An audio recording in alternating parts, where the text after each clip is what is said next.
मैंने मकरंद साहब जैसा कलाकार मेरी जिंदगी में आज तक नहीं देखा।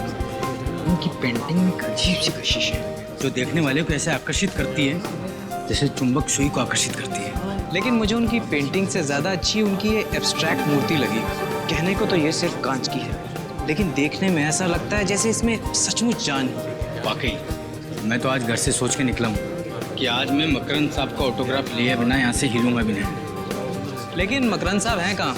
आसपास कहीं दिख नहीं रहे। चलिए उनसे पूछते हैं, शायद यही कुछ बता पाए।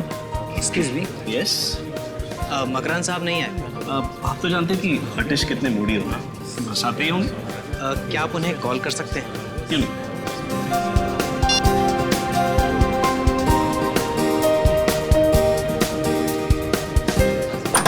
कलर कॉम्बिनेशन बेटा बेटा दौड़ते नहीं बेटा, एग्जीबिशन। बेटा ऐसे दौड़ते नहीं बेटा, कोई चीज टूट गई तो।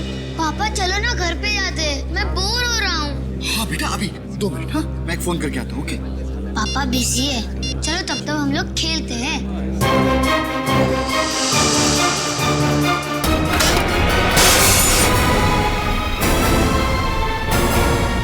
अरे बाप रे, देखा तुम्हारी वजह से टूट गया ना। सॉरी पापा।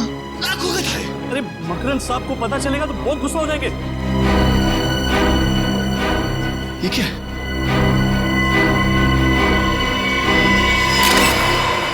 ओह माय गॉड, ये तो किसी इंसान की आंख है।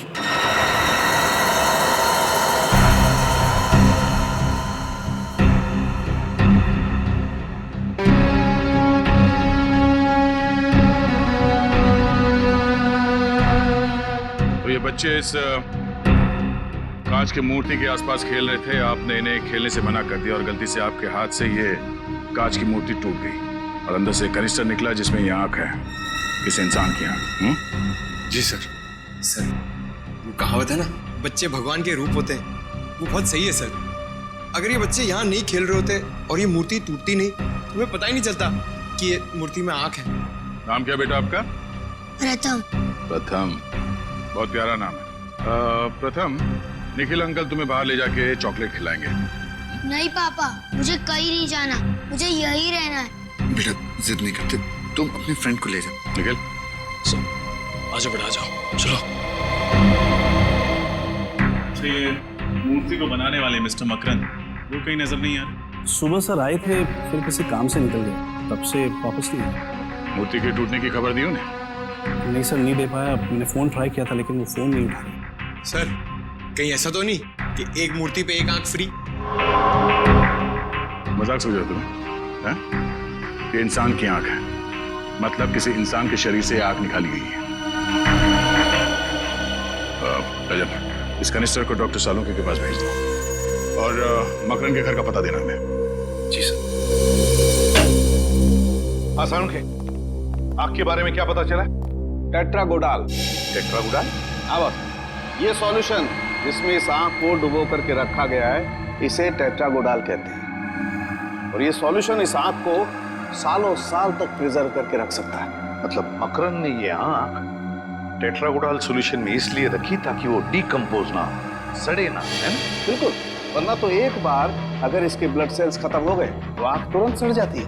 फिर तो सर इस सोल्यूशन की वजह से ये बताना जरा मुश्किल होगा ना कि ये आंख कितनी पुरानी है। सचिन, अगर आंख ज्यादा पुरानी होती तो बताना मुश्किल था, लेकिन बॉस इस आंख के कुछ ब्लड सेल्स अभी भी एक्टिव हैं। इससे ये पता चलता है कि ये आंख 16 से 18 घंटे पहले निकाली गई है किसी इंसान के शरीर में से। या फिर सालुंके पता लगा सकता है ना डीएनए टेस्ट से कि ये आंख किसी मर्द की है या औरत की? हाँ, पता लगाया जा सकता है। तो फिर लगा ना पता। लेकिन बॉस उसके लिए मुझे इस आंख को सेंट्रल लैब में लेके जाना पड़ेगा। सर मैंने शहर के सभी आई डोनेशन सेंटर में जाके पता किया है सर, पिछले 6 महीने में कहीं से भी कोई भी आंख चोरी नहीं हुई है सर। पिछले 6 महीनों में कहीं से भी कोई भी आंख चोरी नहीं हुई है? तो क्या मकरंद ने किसी की जान लेकर उसकी आंख निकाल ली और फिर वो मूर्ति में लगा दी? मगर सर मकरंद ने तो ये मूर्ति 3 महीने पहले बनाई थी, जबकि ये आंख 16 घंटे पुरानी। तो 16 घंटे पुरानी आंख 3 महीने पुरानी मूर्ति में कैसे फिट हो सकती? सचिन, जरूर बहुत पहले से ही प्लानिंग करके रखी थी इस मकरंद ने, बहुत बड़ी प्लानिंग। पहले से ही उसने उस मूर्ति के अंदर जगह बना के रखी थी जहां पर ये कैनिस्टर फिट हो जाए। आद्या, मकरंद का फोन ट्रेस नहीं हो रहा है, तो फिर उसके फोन रिकॉर्ड चेक किए? लंदन से कॉल आए थे। अच्छा, तो ठीक है, कोशिश जारी रखना। कुछ पता चले तो तुरंत बता देना मुझे। ओके? क्या हो सर? मकरंद को अक्सर लंदन से फोन आया करते थे, और खास करके 3 अलग-अलग नंबर से। लंदन से? लेकिन सर उसे लंदन से कौन फोन कर सकता है? वही तो है, कौन ये 3 अलग-अलग नंबर से फोन करने वाले मकरंद को लंदन से? पता लगाना पड़ेगा। सर आप बिल्कुल फिक्र मत कीजिए, मैं अपनी जुबान का बहुत पक्का हूँ। आपका पार्सल समय से पहले पहुँच जाएगा। अब मकरंद बाहर गया हुआ है, पता नहीं कब तक आएगा। हाँ ठीक है, जैसे ही आएगा मैं उसको कह दूंगा कि आपसे बात कर लूँ। ओके जी, बाय।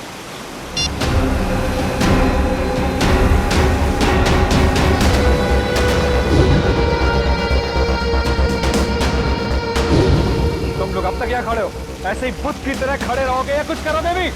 किसी भी कीमत पर वो आंख मुझे वापस चाहिए। बॉस आप चिंता मत करो बॉस, बस अगले 10 घंटों के अंदर वो आग आपको मिल जाएगी। बकवास मत करो, पिछले 12 घंटे से यही डायलॉग सुन रहा हूं मैं। मेरा एक एक मिनट बहुत कीमती है, समझे तुम लोग? बॉस आपको तो पता है कि वो आग सीआईडी वालों के पास है, और सीआईडी वालों के हाथ से लेना मतलब मगरमच्छ के मुंह में हाथ डालने के बराबर है। बस कोशिश जारी है बॉस। कोशिश कोशिश कोशिश। तुम लोगों को अगर अपनी जान प्यारी तो सिर्फ 2 घंटे मुझे वो आंख चाहिए, सिर्फ 2 घंटे। क्लियर? ठीक है बॉस, वो आंख आपको मिल जाएगी बॉस। बेटा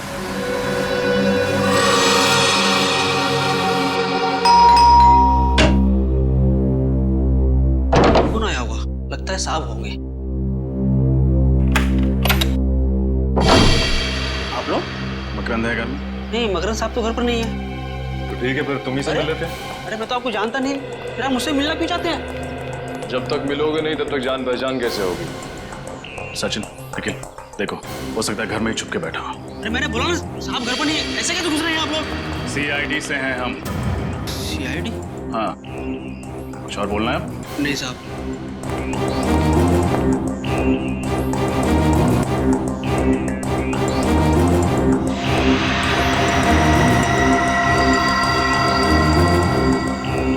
मकरंद तो घर में है ही नहीं। कहाँ गया मकरंद? पता नहीं साहब, बताकर नहीं गए। और कब से घर नहीं आए तुम्हारे मकरंद साहब? कल सुबह जो निकले अब तक लौटे नहीं। मकरंद अपनी पेंटिंग्स और मूर्तियाँ यहीं पे बनाता है? हाँ, पेंटिंग्स तो यहीं बनाते हैं, मगर मूर्तियाँ नहीं। हाँ, यहाँ सिर्फ पेंटिंग्स दिख रही हैं। मूर्तियाँ कहाँ बनाता है जानते हो? पता नहीं साहब, मैं तो नौकर हूँ। ये लैपटॉप मकरंद का है? हाँ, ये साहब का ही है। निखिल,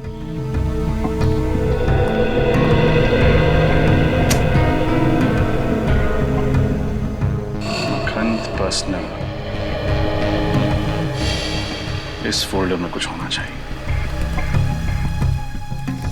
ये देखो, पिछले 5 साल में मकरंद की पेंटिंग्स और मूर्तियां कितने में बिकी हैं, इसका पूरा ब्यौरा है इसमें।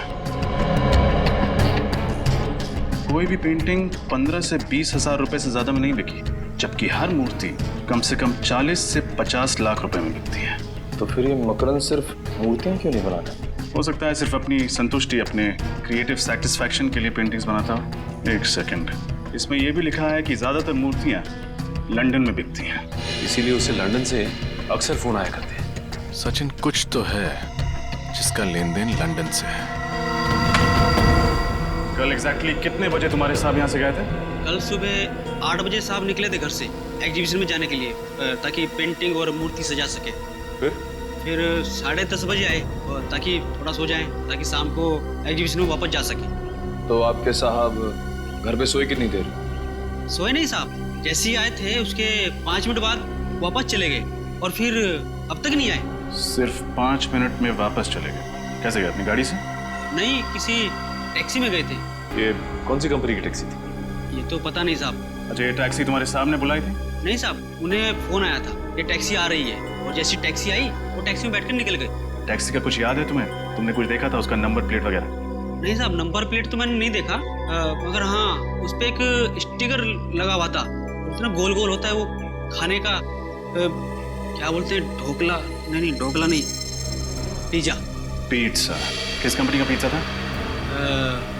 क्या नाम था? ढेपला। डेल्पा पिज्जा।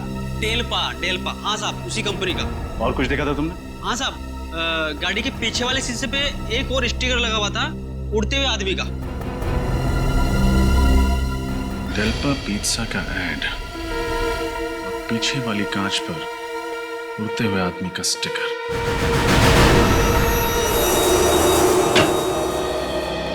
Excuse me. जी कहिए। हम सीआईडी से। सीआईडी? तो आपको भी अपनी गाड़ी पर स्टिकर्स लगवाने हैं? नहीं, हमें ऐसा कोई काम नहीं है। आप ये बताइए कि डेल्पा पिज्जा नाम की कंपनी के ऐड आपने कौन सी टैक्सीज में लगाए? डेल्पा पिज्जा? एक मिनट सर, इस ब्रांड के ऐड हमने एफिशिएंट टैक्सीज की गाड़ियों पर लगवाए थे। Efficient taxis? जी। कुल कितने टैक्सीज में लगाए थे आपने ये स्टिकर? सर यही कोई 70 टैक्सीज थी। अच्छा, इनमें से किसी एक टैक्सी के पीछे वाले कांच पर कोई ऐसा स्टिकर लगा होता है एक ऐसे इंसान का जो हवा में उड़ रहा है? इंसान जो हवा में उड़ रहा हो? नहीं सर, ऐसे तो कुछ याद नहीं आएगा, पर हाँ हो सकता है मेरे स्टाफ में किसी को पता हो। समीर, आशीष, आनंद, मनीष, एक मिनट इधर आओ।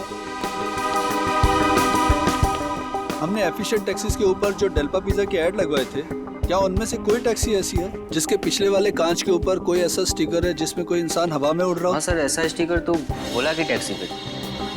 भोला सर? भोला? ये भोला कहाँ मिलेगा? यहीं सर, आज वो सारी टैक्सियां फिर से आ रही हैं नए ऐड लगवाने के लिए, तो भोला भी जरूर आएगा। वेरी गुड, चलो भोला का इंतजार कर लेते हैं। नए ऐड के स्टिकर तैयार है?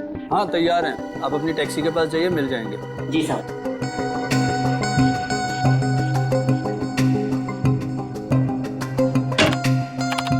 सर नए ऐड का स्टिकर तैयार है क्या? बिल्कुल तैयार है, आप जाइए, मिल जाएंगे। जी सर।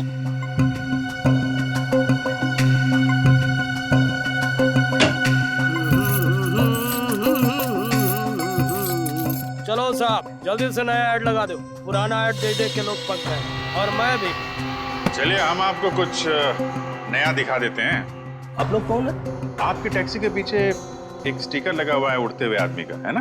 अरे भाई, मैं उड़ते हुए आदमी का लगाऊं या गिरते हुए आदमी का लगाऊं, इसे आप लोगों को क्या लेना देना है? लेना देना तो है, हम लोग सीआईडी से हैं। सीआईडी?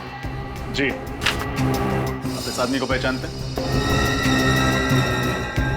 ये इसको तो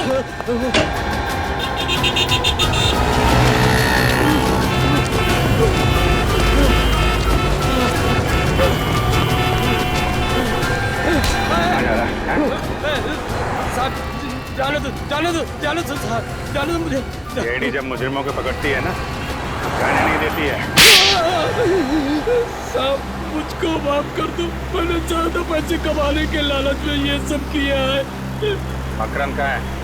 कौन मकरन साहब? वही मकरन जिसने एग्जीबिशन रखी थी, जिस एग्जीबिशन में हमें आदमी की आंख मिली कांच की मूर्ति से, वो मकरन कहाँ है? वो आंख मूर्ति? मुझे कुछ समझ में नहीं आ रहा साहब। ना समझ पाने का नाटक बंद करो। जिसकी फोटो देखकर भागे थे तुम, याद कांच पा के रखा है सर। अरे साहब, मैं तो ये समझा कि आप लोगों को पता चल गया है कि मैं अपनी टैक्सी कंपनी के साथ धोखा कर रहा हूँ, इसलिए मैं भागा था। धोखा? कैसा धोखा? साहब, हमारी टैक्सी कंपनी सिर्फ उन्हीं यात्रियों को टैक्सी में बैठने की अनुमति देती है जो फोन करके टैक्सी बुक कराते हैं, और पैसे के लालच में दूसरे यात्रियों को भी अपनी टैक्सी में बिठा लेता था।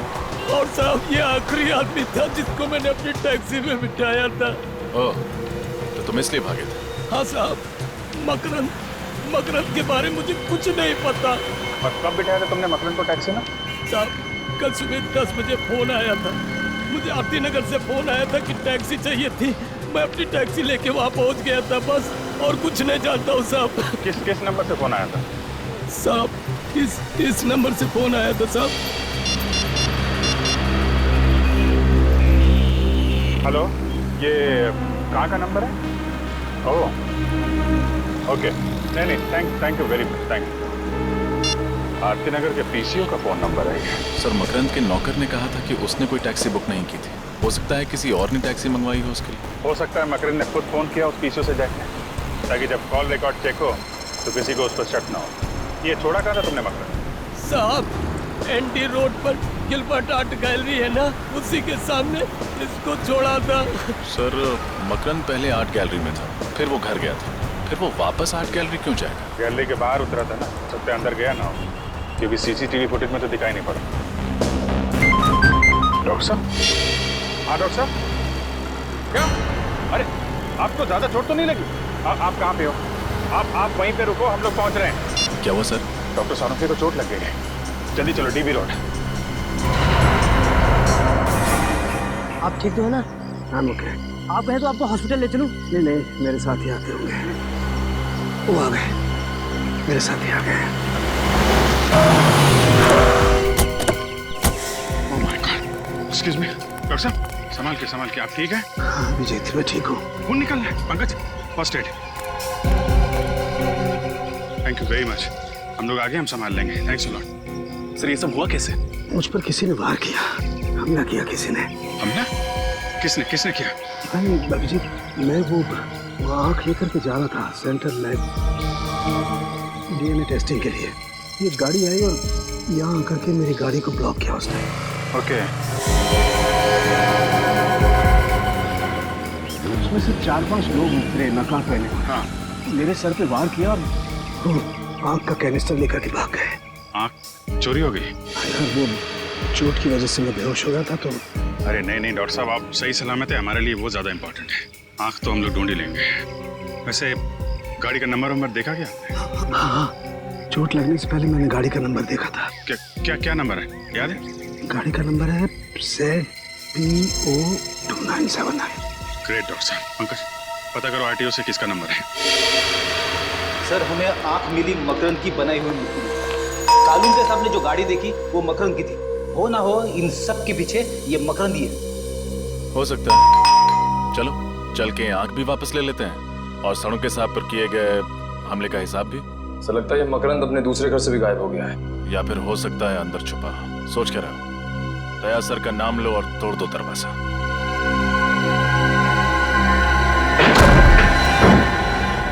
अरे बाप रे, बड़ी भयंकर बदबू है। किसी लाश की बदबू है। सर कहीं मकरंद की तो नहीं है? हो सकता है, देखो लाश यहीं कहीं होगी।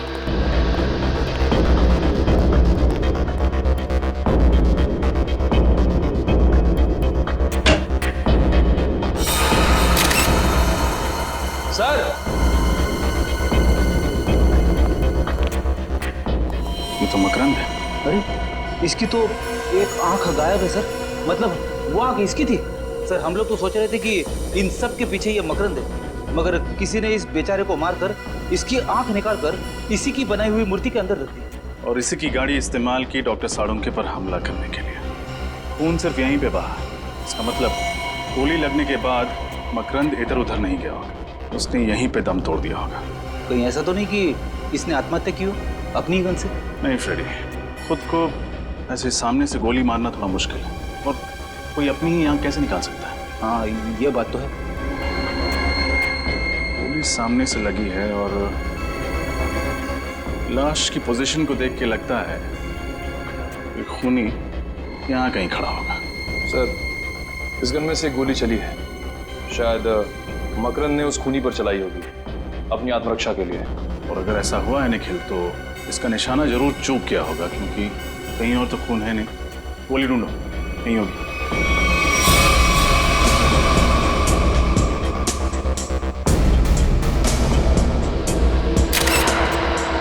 सर ये देखिए सर, गोली मिल गई।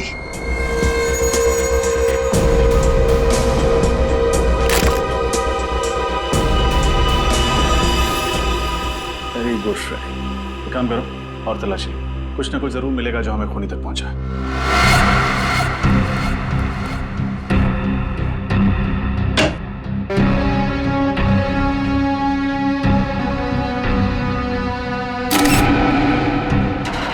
ये क्या है?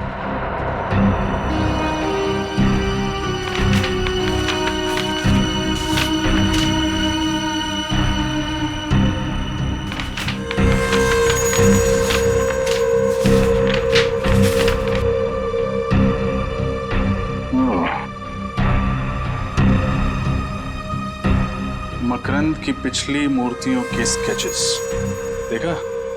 एसीपी सर का अंदाजा सही था।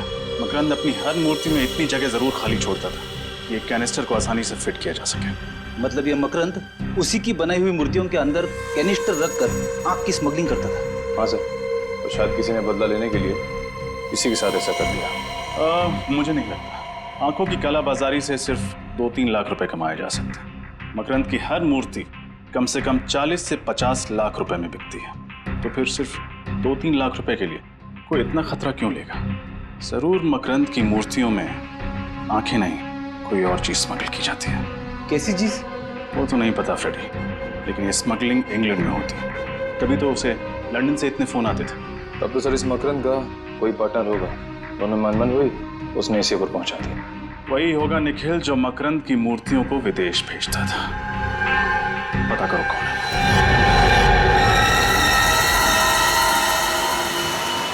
2 घंटे गुजर गए, पता नहीं बेवकूफ आंख चुरा भी पाएंगे या नहीं। अगर कहीं सीआईडी के हाथ लगे तो लेने के देने पड़ जाएंगे। बॉस, लेने के देने तो उस डॉक्टर साड़ोंखे को पड़ गए। बॉस, मैंने कहा था ना, मैं आपको निराश नहीं करूंगा। ये लीजिए आपकी कीमतियां। शाबाश रंगा शाबाश। तू नहीं जानता है कि तुमने कितना बड़ा काम किया। इसके लिए मैं तुम लोगों को इतने रुपए दूंगा, गिनते गिनते बुढ़े हो जाओगे। बॉस, आप तारीफ कर रहे हैं या ताना मार रहे हैं? तारीफ कर रहा हूँ, तारीफ। तुम लोग यहीं रुको, मैं भी आता हूँ। ठीक है बॉस।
काम खत्म हो गया। अब दुनिया की कोई भी ताकत मुझे सबसे अमीर बनने से नहीं रोक सकती। मैं दुनिया का सबसे अमीर आदमी बनूंगा।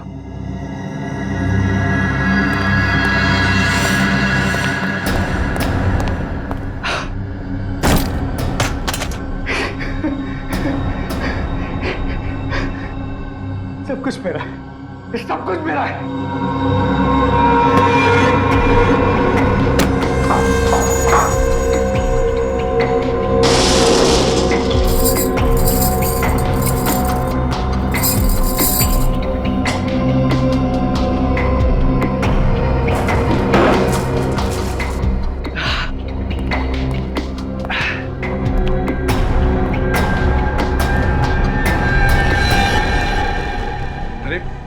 तुम लोग यहाँ क्या कर रहे हो? चलो निकलने की तैयारी करो। बॉस, हमारा हिस्सा? हिस्सा भी मिल जाएगा, जल्दी क्या है?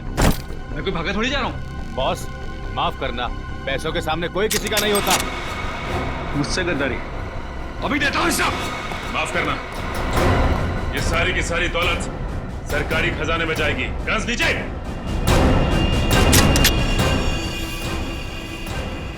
बहुत हो गया भागना दौड़ना। सर, मैं और मकरंद पार्टनर्स थे।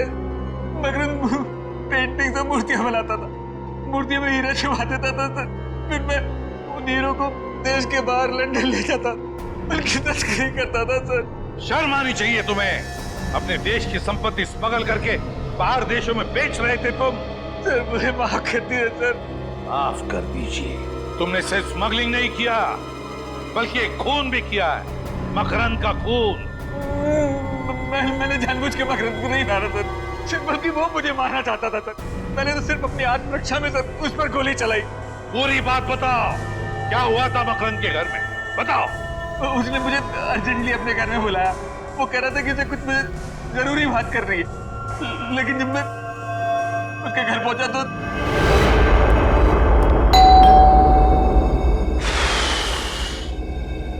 अरे दरवाजा तो खुला हुआ है। मकरंद, मकरंद, मकरंद कहाँ हो यार? मुझे घर में बुला के दरवाजा खोलकर बाहर चले गए क्या? तुम हीरो की चिंता बिल्कुल मत करना, मैंने जुबान दी है ना, तुम्हें हीरे मिल जाएंगे वक्त पर। मोहित का इंतजाम मैंने कर दिया है। आज का दिन उसके जिंदगी का आखिरी दिन होगा और उसकी लाश से आंख निकालकर मैं पूरे खजाने का अकेला मालिक बन जाऊंगा।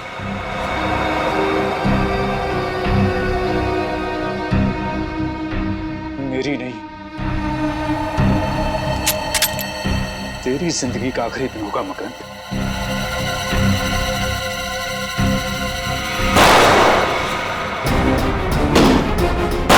मुझे मारेगा, मुझ पे गोली चलाएगा तू?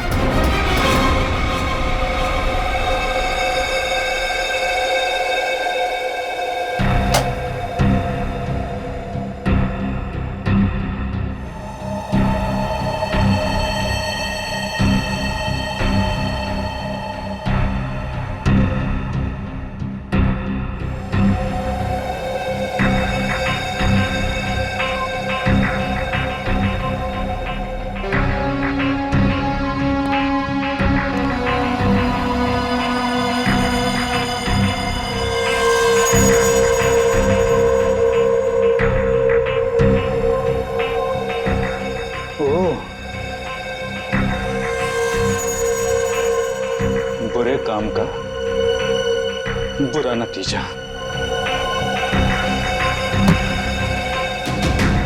अब जो तू मेरे साथ करने वाला था, मैं तेरे साथ करूंगा।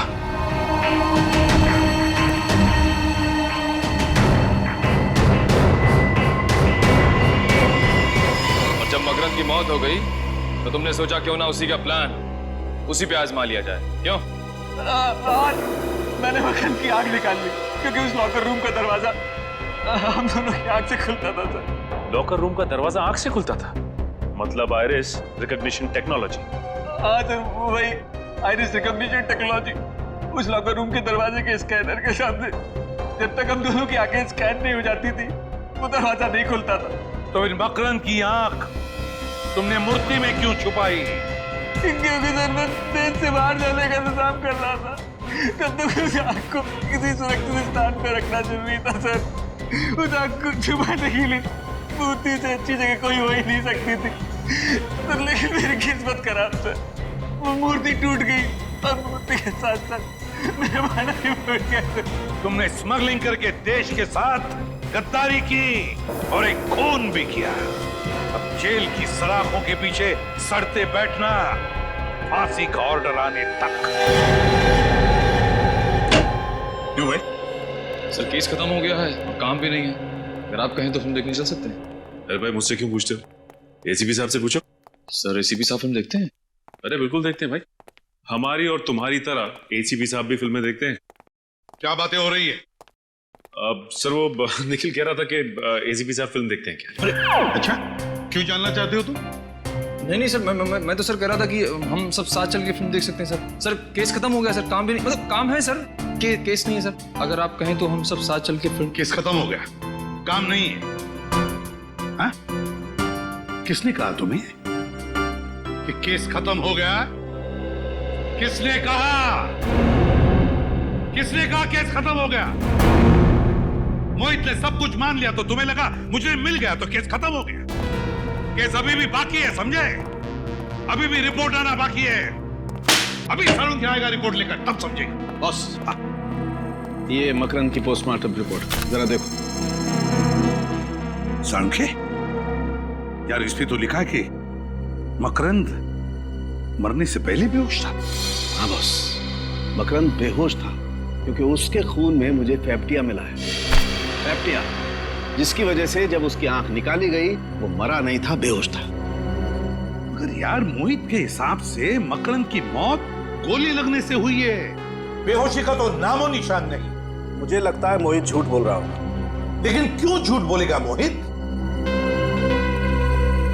मोहित झूठ बोल रहा है, क्यों झूठ बोल रहा है मोहित? बस ये तो पता नहीं, लेकिन मेरी रिपोर्ट गलत नहीं हो सकती। हाँ पता है सर कि तेरी रिपोर्ट बिल्कुल सही होती है, हर बात सही होती है, लेकिन क्यों मोहित झूठ क्यों बोलेगा? सर वो मोहित कह रहा था ना कि मकरंद ने गोली चलाई थी और क्राइम सीन में हमें वो बुलेट भी मिली थी।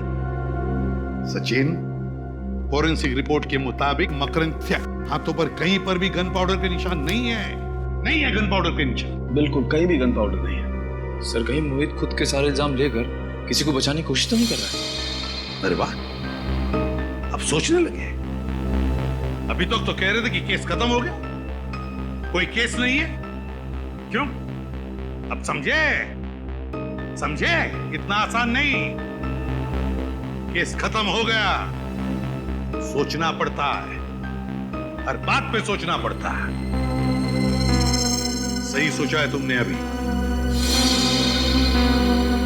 हो सकता है किसी को बचाने की कोशिश कर रहा है मोहित, इसलिए सारे इल्जाम उसने अपने आप पर ले लिए। और किसे बचाने की कोशिश कर रहा है मोहित? मकरंद और वो तीसरा आदमी। कहीं मोहित उस तीसरे आदमी को बचाने की कोशिश तो नहीं कर रहा है, इसलिए सारे इल्जाम अपने आप पर ले रहा है। और फिर मकरंद, यार साळुंखे, मकरंद की आंख के बारे में कुछ और पता चला? हाँ बस। क्या? तारिका लगी हुई लैब में कुछ ना कुछ ढूंढ निकालेगी। एक मिनट। हाँ, तारिका को याद करे तो तारिका का फोन। हाँ तारिका, हेलो तारिका। क्या हुआ? यार मुझे लगता है तारिका खतरे में। तारिका खतरे में है? क्या बात कर रहा है?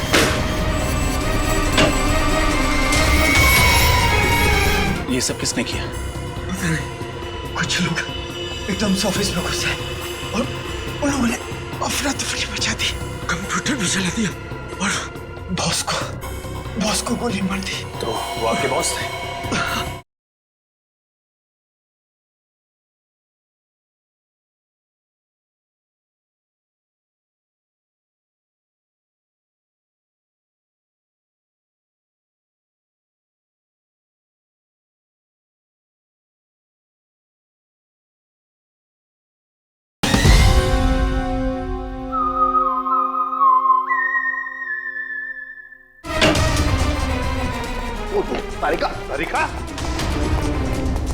तारिका, पानी लाओ, जल्दी पानी लाओ।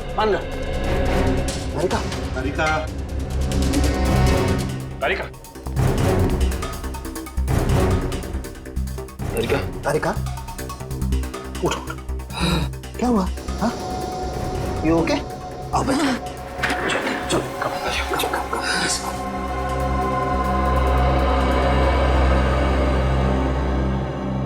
थोड़ा पानी पी लो।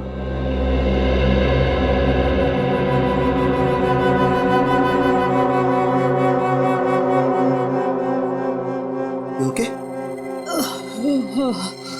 क्या हुआ? कैसे हुआ ये सब? सर, वो आंख लेके चला क्या? आंख लेके चला गया? जिस बात का डर था वही हुआ। फिर से आंख चुरा के लेकर गए। वो आंख टेस्ट कर रही थी, दरवाजे पे एक आदमी आया। उसने प्यून के कपड़े पहने हुए थे। उसने मुझे कहा कि सालों के सर ने आंख मंगवाई है। मुझे उसी वक्त उस पर शक हुआ और मैंने आपको तुरंत फोन लगाया। फिर मैंने जैसे ही आपसे बात की, उसने मुझे क्लोरोफॉर्म सूंघा और मैं बेहोश हो गई। और अब सर सारा पैसा सारा सोना हमारे हाथ लग चुका है, फिर ये आँख किसी को क्यों चाहिए होगी? और भी कोई राज जुड़ा हुआ है उस आंख के साथ, और भी कोई राज है जो अब तक हमारे सामने नहीं आया है। किसी भी हालत में हमें उस तीसरे आदमी तक पहुंचना ही है, पहुंचना है उस तीसरे आदमी तक। सर ये जो तीसरा आदमी है वो इस राज के बारे में अच्छी तरह से जानता है, इसीलिए उस आंख के पीछे पड़ा हुआ है सर। सचिन, और वो पूरा राज उस बंद लॉकर रूम के अंदर छुपा है, उस बंद लॉकर रूम के अंदर। सर पूरे शहर में ऐसी एक ही कंपनी है जो आइरिस लॉकर बनाती है। तो फिर चलो वहीं चलते हैं।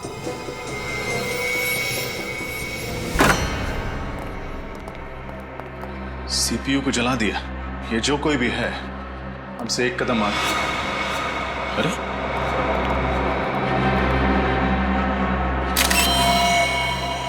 इन्हें तो गोली मारी गई है।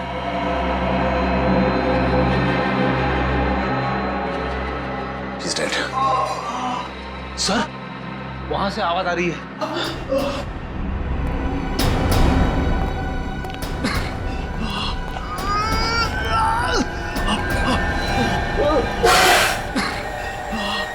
आप लोग कौन? घबराइए मत, हम लोग सीआईडी से। आइए बैठिए। संभाल के।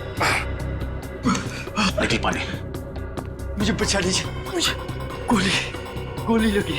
घबराइए नहीं, आपको कुछ नहीं होगा। फ्रेडी, एम्बुलेंस को फोन करो जल्दी। पानी ये लीजिए, पानी लीजिए आराम से।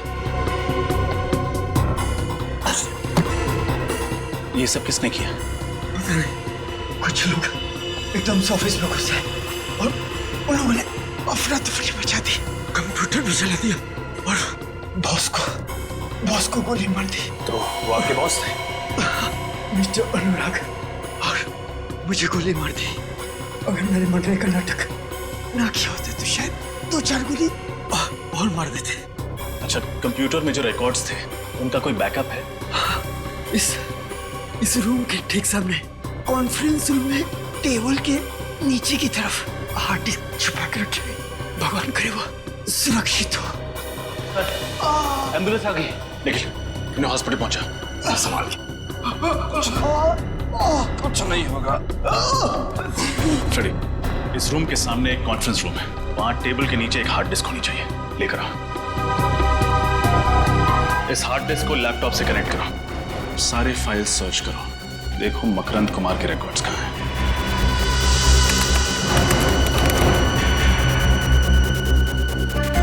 तो ये है हमारा तीसरा आदमी।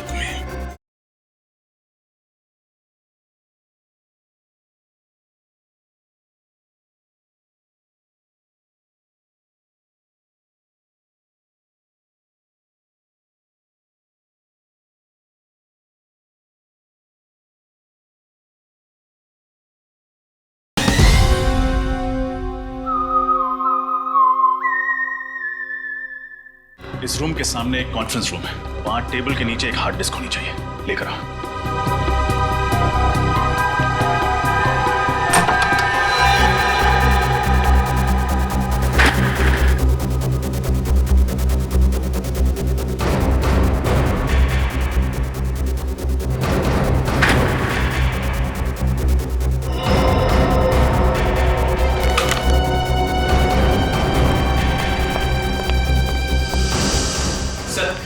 हार्ड डिस्क मिल गई। वेरी गुड, शुक्र है उनके हाथ ये नहीं लगा। अब जल्दी से गाड़ी से अपना लैपटॉप लेकर आओ।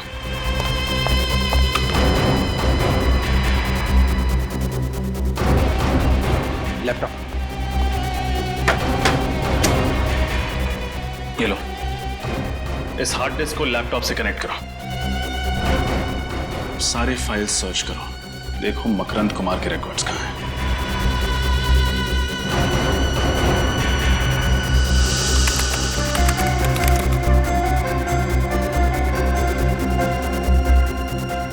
सर, इस मकरंद ने तो 2 बार आइरिस रिकॉग्निशन टेक्नोलॉजी का इस्तेमाल किया है, एक बार मोहित के साथ और दूसरी बार इसके साथ। तो ये है हमारा तीसरा आदमी।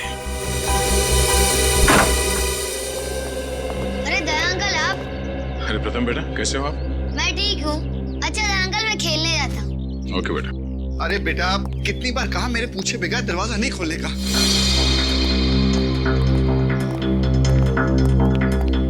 सर आप लोग, केस सॉल्व हो गया क्या?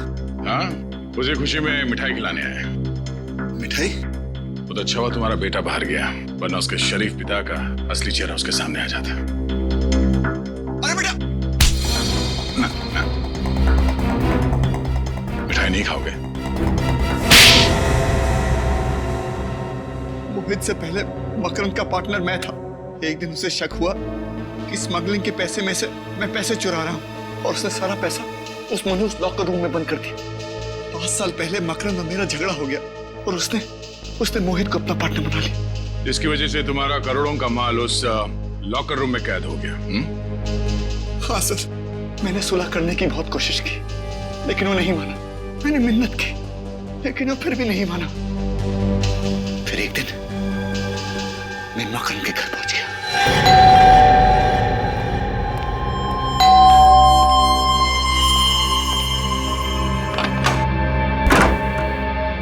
सौरभ, तुम? आज मैं सौरभ नहीं, तेरी मौत बन के आया हूं। ये सब क्या है सौरभ? ये ले, और इसको। ठीक है, तो प्लीज गोली मत चलाना। एक शर्त पर, इसे जोर जोर की पढ़, और सुन, जब तक मैं रुकने के लिए नहीं बोलूं, पढ़ते रहना, समझे? ओके। तुम हीरो की चिंता बिल्कुल मत करना। मैंने जुबान दी है ना, तुम्हें हीरो मिल जाएंगे वक्त पर। मोहित का इंतजाम मैंने कर दिया है। आज का दिन उसकी जिंदगी का आखिरी दिन होगा, और उसकी लाश से आंख निकालकर मैं पूरे खजाने का अकेला मालिक बन जाऊंगा। ये सब क्या है? ये है मेरा फैसला। कौन सा फैसला? या तो तू मर जा, या फिर तू मोहित को मारकर उसके पैसे को बराबर से बांट ले, समझा? ओके, ठीक है। चल, मोहित को फोन लगा, और कोई होशियारी नहीं, समझे? हाँ, हेलो। हाँ मोहित। हाँ, क्या तुम इस वक्त मेरे घर आ सकते हो? कुछ जरूरी बातें करनी है। नहीं, मैं फोन पे नहीं बता सकता। प्लीज तुम मेरे घर आ जाओ। ओके। गुड, अब तुझे इनाम मिलेगा। इनाम?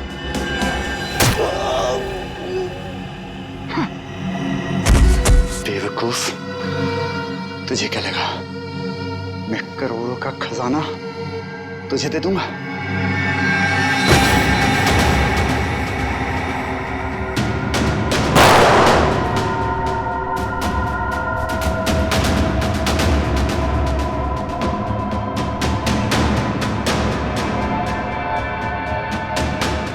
फिर मैंने मोहित के आने का इंतजार किया।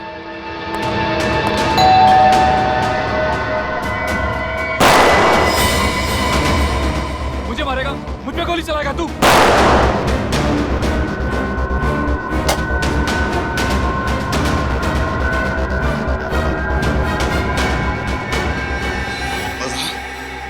वहां मोहित ने मकरंद की आंख निकाल ली। फिर मैंने मोहित का पीछा किया। उसने वो आंख उसी मूर्ति में छुपा दी जिसमें मकरंद अपने हीरे छुपाया करता था। फिर एग्जीबिशन में अपने बेटे को रोकने के बहाने उस मूर्ति को धक्का दे दिया ताकि वो आंख सबके सामने आ जाए और आप लोग इन्वॉल्व हो जाए। तुम हम लोगों को इस प्लान में क्यों शामिल करना चाहते थे? क्योंकि मैं एक ही तीर से 2 शिकार करना चाहता था।